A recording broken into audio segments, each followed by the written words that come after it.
څوک چې روح نه نویستی په یوه ماشي ژوندی کړی ده په روح تمام جهان دی.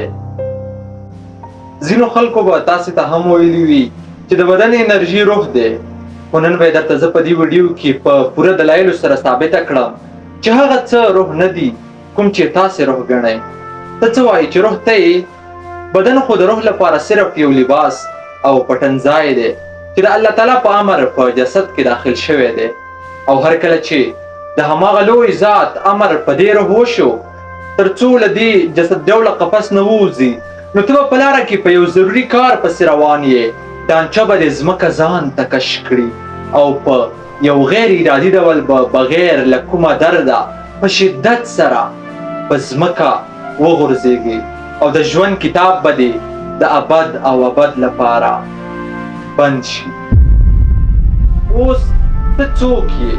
او ای لیدونکیه، ته چې ځان ته احساسوې، آیا فکر دې کړی چې دا ته به دې هم یوه ورځ یوازې پرېږدي او درنه به د آسمان پر لور والوځي؟ سلامونه درنو دوستانو، زه سید ادریس سادات یم او یو ځل بیا درته د تصوفي ویډیوګانو په لړ کې هرکلی وایم. زموږ د ویډیوګانو لومړۍ خبرې به مو اورېدلې وي او دا د دې ژوند یو تریخ حقیقت دی. د تصوف له نظره روح څنګه له انسانانو ځان پټ کړی دی. دا چې نړۍ دومره پرمختګ وکړ، تیارې جوړې شوې، موټرې جوړې شوې، د مصنوعي ځیرکتیا روباټونه جوړ شول، انسانان تر سپوږمۍ او د فضا تر نورو برخو ورسېدل، د ځمکې او لمر حقیقتونه هم رابرڅېره شول، مګر لا هم د دنیا لوی پوهان او عالمان په دې نه دي توانېدلي چې روح وګوري، او نه هم داسې کومه اعلی عالمانو جوړه کړه چې انساني روح پکې قلابند کړي او وینیسي. اخر ولې الله تعالی انسانانو ته په دې نړۍ کې د ډېرو څیزونو علم ورکړ، مګر هغه څیزونه چې د انسانانو له سترګو پټ دي او په مغیباتو کې راځي، لکه جنات، فرښتې او روحونه، لا هم انسانان یې نشي لیدلی او نه هم په څېړنو کې انسانانو ته څه علم حاصلېږي. اخر په دې کې حکمت څه دی؟ تر ټولو اول به لومړۍ پوښتنې ته ځواب ووایو چې د تصوف له نظره روح څنګه له انسانانو څخه ځان پټ کړی دی. د تصوف له نظره روح ځان د زه د نقاب تر شا پټوي. مطلب ته چې ته یې نو ته فکر کوي چې ته زړه، دماغ، سترګې او غوږونه یې.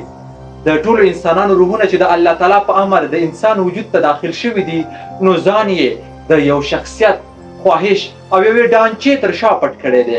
او په همدې وجه که چیرې د نړۍ لوی پوهان هم راشي، نو په انسان کې د انسان د روح ځای هم پیژندلی نشي او نه هم روح خپله قبضه کې نیولی شي. اوس پوښتنه دلته دا ده چې ولې انسان ته د روح په اړه هیڅ علم ورکړل شوی نه دی؟ د تصوف له نظره انسان درې برخې لري: اول جسم، دوهم نفس او دریم روح.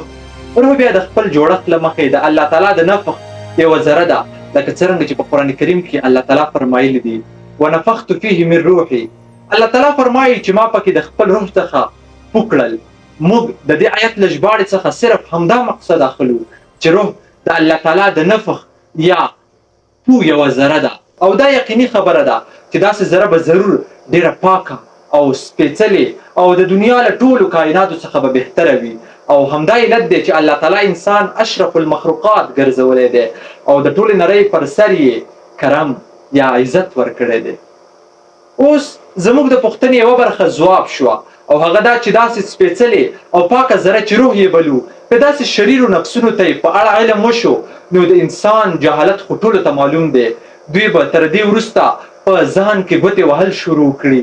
خو د دې تر ټولو لوی دلیل دا دی چې که یو انسان ته د روح په اړه معلومات پوره وشول او یو انسان د بل انسان روح په قبضه کې واخیست، نو بیا چې له یو جسد څخه روح ووځي، نو انسان به یې په قبضه کې اخلي او بیرته به یې په دغه بل جسد کې اچوي. مګر انساني علم به تر قیامته په دې ونه توانېږي تر څو روح په ولکه کې واخلي، ځکه چې دا علم په مغیباتو کې راځي او د غیبو په علم د الله تعالی څخه بغیر نور هیڅوک هم نه پوهېږي. زموږ دوه اهمې پوښتنې ځواب شوې چې له ماشومتوبه به ورپسې ګرځېدو. اوله پوښتنه دا وه چې د تصوف له نظره روح څنګه له انسانانو ځان پټ کړی دی. په تفصیل سره مو درته بیان کړ. که چیرې پرې پوه شوي نه یاست نو ویډیو بیرته له سره وګورئ. او دوهمه پوښتنه بیا دا وه چې روح ولې له انساني سترګو ځان پټ کړی دی. او په دې کې حکمت څه دی؟ دا پوښتنه هم په تفصیلي ډول ځواب شوه. درېیمه پوښتنه چې ډیره ضروري او جالبه پوښتنه ده، دا ذهن ته راځي چې روح چیرته ځان پټوي. اصلا روح د انسان د تخلص تر شا اکثر وخت پټیږي، لکه ډاکټر صاحب یا هم سادات صاحب یا هم انجینر صاحب. د ځینو خلکو روحونه صرف د نومونو تر شا پټیږي، خو هر کله چې نفس، شخصیت، د انسانانو ترمنځ شهرت، غټ نوم، غټ لقب، غټې لاپې او دروغ د ځان په اړه، نفسي خواهشات د یو انسان د روح د پاسه کېښودل شي او روح یې لاندې بندیوان پاتې شي او دا ټول یې خبرو ته نه پرېږدي، نو روح په خپله خوله لاس کېږدي او د یو انسان ټول بد عملونه په چوپه خوله ګوري او اوري. زموږ او ستاسې روح د الفاظو تر شا پټ دی. هره خبره چې زموږ له خولې څخه راوځي دا صرف الفاظ دي. نو د دې پوښتنې ځواب د تصوف علم داسې کوي چې روح ځان نه پټوي، بلکې موږ تل هڅه کوو تر څو له روح څخه ځان پټ کړو. روح هره ورځ موږ ته د وجدان د نوم تر شا خپل شتون ښایي، مګر دا چې د نفس غوښتنې، ویر او فریاد ډیر زیات دی، نو نفس هم لکه د مکارې ښځې په څیر د انسان سترګې په ټولو رښتیاوو باندې نابینا کړي او د خپل مکر او فریب په ذریعه انسان په غلطه لار روان کړي. دا چې د روح په برخه کې ډېرې زیاتې خبرې کیږي، نو فکر نه کوم چې ټولې دې په یوه ویډیو کې ځای پر ځای شي. که چیرې دا ویډیو مو خوښه شوې وي نو کمنټ پرېږدئ تر څو په راتلونکي کې انشاءالله د روح په نورو خواو هم درته وغږیږو، لکه د عقل، نفس او روح ترمنځ توپیر، څنګه د شیطاني وسوسې او الهي الهام فرق وکړو، ځکه دواړه د الهي الهام په ډول په لیکوالانو باندې راځي، او د ځان پېژندنې درجې کومې دي. که له همداسې معلوماتو سره مینه لرئ او غواړئ بله ویډیو هم درته پرې جوړه کړم، نو هرومرو دې ویډیو ته کمنټ پرېږدئ. د سادات ټي وي ټولو درنو اورېدونکو، دغه وه زموږ د نن ورځې ویډیو چې ما سید ادریس سادات تاسې ته واوروله. هیله ده چې خوښه شوې مو وي. تر څو پورې چې زه د بلې ویډیو لپاره ستاسې درانه حضور ته راځم، تر هغې پورې مو په لوی خدای سپارم. هر چیرې چې یاست خوشحاله اوسئ. د الله په امان.